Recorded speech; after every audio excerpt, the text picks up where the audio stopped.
All right, our next guest was plucked from school at the age of 9 to be cast as Hermione in one of the most successful movie franchises in history. And now the sixth movie, Harry Potter and the Half-Blood Prince, hits the theaters this Wednesday. Please welcome the lovely Emma Watson.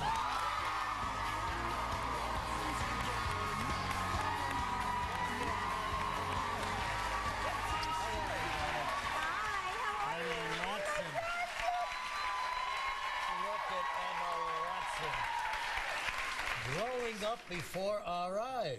My gosh. You know what's so great and so lucky for you, Emma, is that you never had an awkward stage. Really? No, you did not go through it. You were just a beautiful 9-year-old, and then a beautiful teenager, and now a beautiful young woman. Thank you. That's really nice.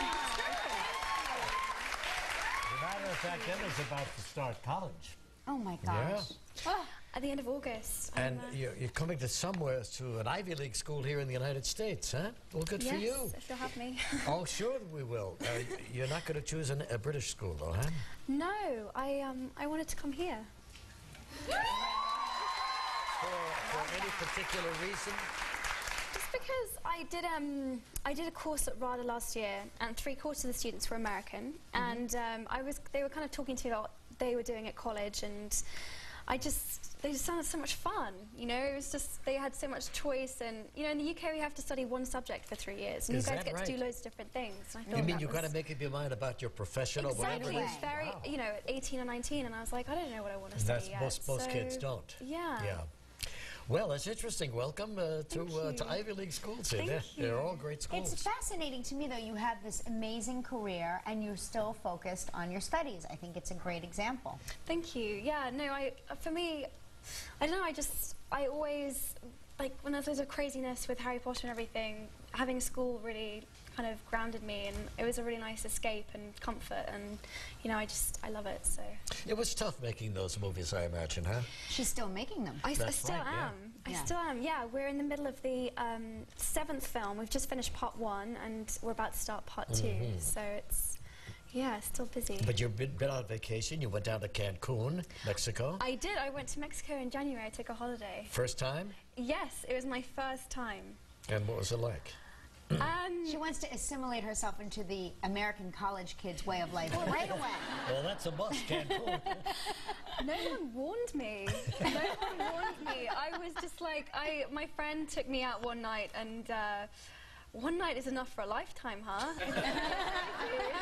My gosh, what happened to Emma? I know, it was, whew, yeah, you guys like to party. Yeah.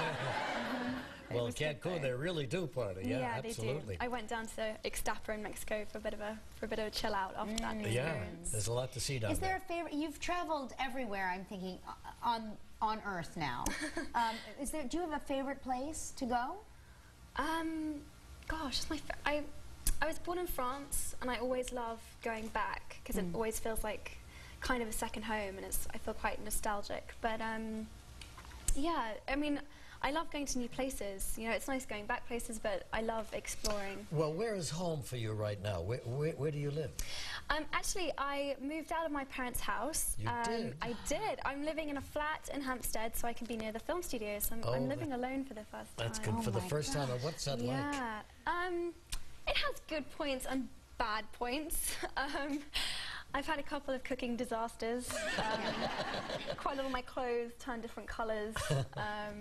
But it's nice. Oh, no, it's good. Well, anyway, we've been having the people on the show. You know, we had Rupert here the other day. You called him the Grit Man. Well, I love him. The Yeah, Grit Man. the Grit Yeah, Man. he's quite a character, isn't he? He is. Yeah.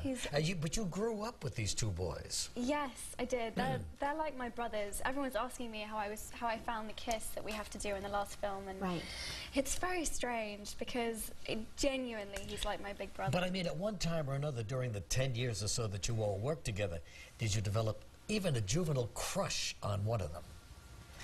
I confess, I had a bit of a crush on Tom Felton when I was younger in the early films. Malfoy, yeah. Did Tom know this?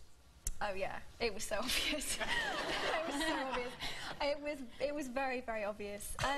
But never one down and Rupert. They were always just my friends. All right, good enough. We'll take a break. We'll come back, show you a clip.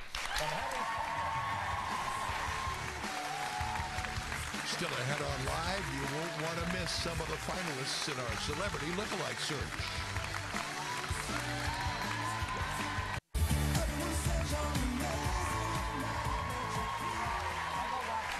Now from all those Harry Potter movies that you've loved over the years. Currently, are you currently making your 7th? Yes. But the one that's opening now is Number 6. number 6. In other words, they took 2 halves of one of her books, right? Yes, Yeah. the last book was so big that we had to make it into 2 films, not So one. how many are there going to be when you're all done? 8? There are going to be 8 Harry Potter films. And you have worked consistently on these films. Yes. So are you looking forward to the final day of shooting, or when it's all over? Or are you going to miss it?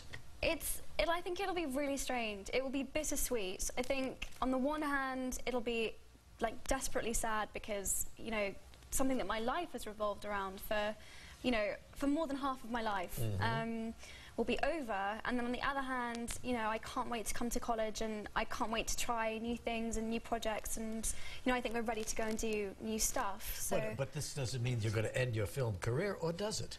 No, it doesn't. It doesn't at all. I've always kind of balanced school and work, and I want to try and keep doing that. If there was one other thing besides acting that you could do right now, one other thing, what would it be?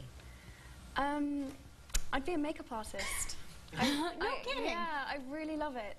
It's just, I love to paint and draw. I'd be an artist or a makeup artist, one of the two. I love creative stuff like that. You know, the Grit Man could use a little more makeup. Do you think? I'll talk to him about that. Maybe he'll let me near him. Well, shall we take a look at a clip now? Yeah. Yeah. You and Harry are talking about your upcoming dance. Yes. Let's take a look at this scene now. Here's Hermione and Harry. Perfect liberty to kiss whomever he likes. I really couldn't care less. Was I under the impression he and I would be attending Slughorn's Christmas party together? Yes. Now, given the circumstances, I've had to make other arrangements. Have you? Yes. Why? Well, I just thought, seeing as neither of us can go with who we'd really like to, we should go together as friends. Why didn't I think of that? Who are you going with? It's a surprise. Anyway, it's you we've got to worry about. You can't just take anyone. See that girl over there? That's Romilda Vane. Apparently she's trying to smuggle you a love potion. Really? Hey, she's only interested in you because she thinks you're the chosen one. But I am the chosen one. Okay, sorry. Kidding. And it's so good to see you. Thank you so much for coming. And the movie, Harry Potter movie, opens on Wednesday, okay? We're going to have our celebrity lookalikes. Yes. Coming up in a moment.